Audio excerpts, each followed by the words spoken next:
And recording. It's time for Clubhouse Chatter. Here's Norm Ordez. Hey, good morning. Up for another Clubhouse Chatter this morning. Well, good morning. I should say good afternoon to our first guest this morning because it's 12:20 where he's at. And I have with me Jeff from the Charlotte Blue Hornets. And the Charlotte Blue Hornets are a competitive baseball team out of Charlotte, North Carolina. And they're police officers. So they're kind of like what the New York Finest out of New York City has. Jeff, how are you doing today? Good, not bad. So tell us a little bit more about the Blue Hornets. Basically, myself and the co-founder, Justin Davies, he came on, I believe, in either 2006 or 2007, and I was his training officer, and he had played some minor league ball with the Blue Jays organization, and he went on to play with the Long Island Ducks up there in Long Island, and had a very good career with them. We just kind of got talking about, tossing ideas back and forth about putting together a baseball team for the police department, and we kind of sat by the wayside for a couple of years, and then the fall of 2010, we decided, hey, let's get it going and let's see what we need to do. And then we put the word out to it because we knew there were some other ball players in the department, and we got a pretty good feedback, and we ended up having a tryout later that year, and then we basically formed a team in early part of 2011. So tell us about the Blue Hornets. Where does the Blue Hornets come from? It's basically like we combine like the standard thin blue line, thing that's law enforcement, and it's like an international symbol. Yep. And besides with that, basically everything with the Charlotte Hornets. There's the history with the Hornets itself, as far as like way back in the Civil War area. There was I forget what the name of the general is, but off the top of my head, but he came down and just kind of like they surrounded them like he deemed it like a hornet's nest, and that's kind of like that kind of stuck. And it's also the hornet's nest is like the insignia of our police patch itself and our badge that we wear. It was General Cornwall. By General the way. Cornwall, that's it. Yep. Yeah, I've interviewed Jose from the New York Finest. Chatted with him a couple of times. So my brother-in-law is a police officer here in McMinnville, Oregon. And so what you guys do is amazing. And, especially now, where we're at, worldwide, there's so much disrespect with, the police officers and stuff like that. First of all, I appreciate, you guys putting yourselves on the line. And so you guys travel around. You guys travel around playing different tournaments, and do you guys actually play in a league? We did our first couple of years. We kind of taken the back seat with that for the last 2 years. It's just because it's very difficult because based on our work schedules, and we got guys who work different shifts and stuff. It's very difficult for us, as our department is, to get everybody coordinated and get enough guys to the field. So yeah, we just kind of put that, hopefully next year that might change. But right now we're just kind of focusing on, we're just playing like law enforcement tournaments, and, we have a annual charity game here against one of our rivals, our Charlotte Fire Department. And so tell us about, so you guys played in the World Police and Fire Games, and that was held in Fairfax, Virginia. And how'd you guys do? Good. We ended up finishing second, took home the silver medal, and unfortunately, we played hard. We're a bunch of scrappy guys. We're a kind of older team. NYP is a little bit younger age-wise, but yeah, we held our own, and unfortunately, we lost 4-0 to them in the championship. But you gotta give credit where credit's due. They're a better team that day. Obviously, they got a pretty good history. I mean, they've been at it for about 20, 21 years now, I think. Yep. So yeah, it was a great game and a great tournament. So tell us a little bit about the guys on your roster right now. So how many of them have like college and minor league baseball experience? Actually, quite a bit. There's a lot of guys that played some D1 schools. One of our guys, Jeff Stewart, he pitched at Notre Dame. Like I mentioned, Justin, he played in the with the Toronto Blue Jays organization. We got another guy, Shane Matthews.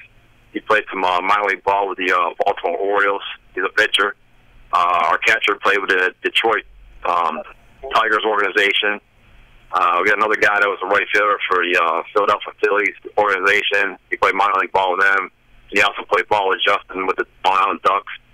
So, yeah, we got quite a bit of combination. We got a couple guys that played high school ball. So, I mean, it ranges from high school to, at least double-A ball and minor league. So, we got a pretty good scope of talent there. And what about your experience? What about your playing experience? My playing experience ended in high school. Okay. I went to a school that didn't have baseball. It was a small private pharmacy school. Well, that's a whole nother topic because I'm obviously a cop now instead of a pharmacist. And how long have you been a cop? 17 years. Okay. And what is for you? What is the best thing about being a police officer? The best thing I enjoy it. Just I've kind of done a few different things in the department. I worked 7 years with a street drug task force in my own division. It's just the variety of types of calls we go on and just things like that. And I enjoy helping people as best I can. And other than that, just doing what we do. And right now I'm assigned patrol, which is great because I like the flexibility of being able to get in a car, which is typically my office, and go out there and do traffic enforcement or answer 911 calls for service and do what I can to help the community. And then, like I said, I love playing baseball, and it's just another avenue for us to reach out to the community when we have our annual charity events or charity games where we'll raise proceeds for officers that have been injured in line of duty, or every year we do a one where we raise kids for kids' cancer. So that's one of our big ones that we like to do. And you had talked about your annual game with the Charlotte Fire Department. Tell us a little bit about that annual game. This year it'll be the 5th year, and we call it the Chiefs Cup. And basically, the winning team, the chief of police or the fire chief, he gets to keep the trophy in his or her office till the following year. And basically, we started that 5 years ago, and unfortunately, we lost to the fire department the last 3 years, which I'm hoping to correct that this year. But yeah, the last 3 years we partnered with Levine Children's Hospital here in Charlotte, and with their kids' fight cancer fund, their foundation, and so we donate the ticket proceeds from the game to that foundation. And then we have some of the patients come out, they throw the first pitch or they'll sing the national anthem, and each team usually has a couple of former patients that are in the dugout, and it's just amazing to see how much that these kids have endured, and we just a way of us to give them back in a positive light, because most of the time when it comes to law enforcement, a lot of the kids that we deal with or come in contact with is usually during a bad situation with mom and dad or something, or they've seen something that's really volatile or bad. So this is just another way of us giving back to them and showing us, helping us out. Say, hey, the cops and the firemen, we're out here to help you guys, and we enjoy doing this. And we also visit the hospital, and visit some of the patients up there, and it's just it's definitely a humbling experience, no doubt. So, playing with the Charlotte Blue Hornets, what has been your most memorable experience so far? Playing in that game, we get to play in the beautiful BB&T ballpark, home of the Charlotte Knights, was a AAA for the White Sox, and this is they just opened up the ballpark last year, so it was great to be able to play there, and we're going to once again play there again. And other than that, we had, in 2011 we went up to New York to play in the World Police and Fire Games then. That was a great experience. It was obviously our first season. And I think it kind of put us on the map. We ended up finishing 4th, unfortunately, but I think that we got recognized by some of the other powerhouses like Philadelphia and FDNY and NYPD baseball teams. They're like, hey, these guys from Charlotte can play some ball. So, and obviously this year was great experience, and we took it a little bit further and came home with silver. So we were excited about that. Do you know how many do you know how many police departments around the country actually have a baseball team like what you guys do? Oh, goodness. Because I know San I would Diego's say at got least- one. Yeah, LAPD, Dallas Fire, Toronto's got one. Hey, I'd say anywhere from 25 to 30 that are still going in operation. A couple of them kind of like just fell by the wayside, but other than that, you got still quite a bit of competition out there. So I know that you guys probably get pretty competitive with, especially with like New York Finest. But what does it mean, playing a game like that? I mean, all of you guys are police officers, and there's a brotherhood between you guys. I mean, what is it? Go through a game. What's it like playing a game with, like, say, the New York Finest? Yeah. With playing against them, you got to be on your A game with them guys. They're a good, solid ball club. They have good pitching. They play solid defense, and they can hit the ball. They get to play a lot. They play a lot more games than we do during the course of the year because they play in a lot of local leagues up there. But I mean, other than that, it's like I said, you got to be ready to play them, and we enjoy playing them because it raises our level of competition, and it makes us better. And like I said, we get along with all these guys, because obviously we all have the same complaints about the job, or it pretty much police works pretty much the same around. I mean, obviously it's a little bit different. They're at a different level up there in New York, but like I said, we enjoy playing them. The camaraderie is great, and just hanging out with them, and then when it comes, get between the chalk lines is a different game, but we play hard. We all play competitively, but at the end of the day, hey, we all know we got to go back to work. We're not out there to hurt each other or whatever. We do a lot. We cheer each other on, and we just have fun. So growing up, you played. You said you played a little bit of high school ball. Who did you follow growing up? As far as baseball teams? Yes. Oh, of course, I'm originally from New York, so I should have been a Yankees fan, but I went the other way. I'm not a Red Sox, but I'm kind of in the middle. I'm an Orioles fan. I just kind of like, I grew up watching Cal Ripken. I liked him, like how he's ambassador for the game of baseball. And I kind of like I'm more leaning towards the guys that are committed. Sorry about that, it's my computer. The guys that stick with one team, they don't go contract shopping and whatever. They're pretty much set with one team, and they're committed to that team. And I kind of like that stuff. So I mean, I got obviously respect for Jeter, even though I didn't really like the Yankees, but guys like that. Yeah, Jeter handed himself like a true professional. I mean, playing up there in New York, I mean that's a hard deal. You look at A-Rod, but man, what's not to like about Jeter besides the fact that he's a Yankee?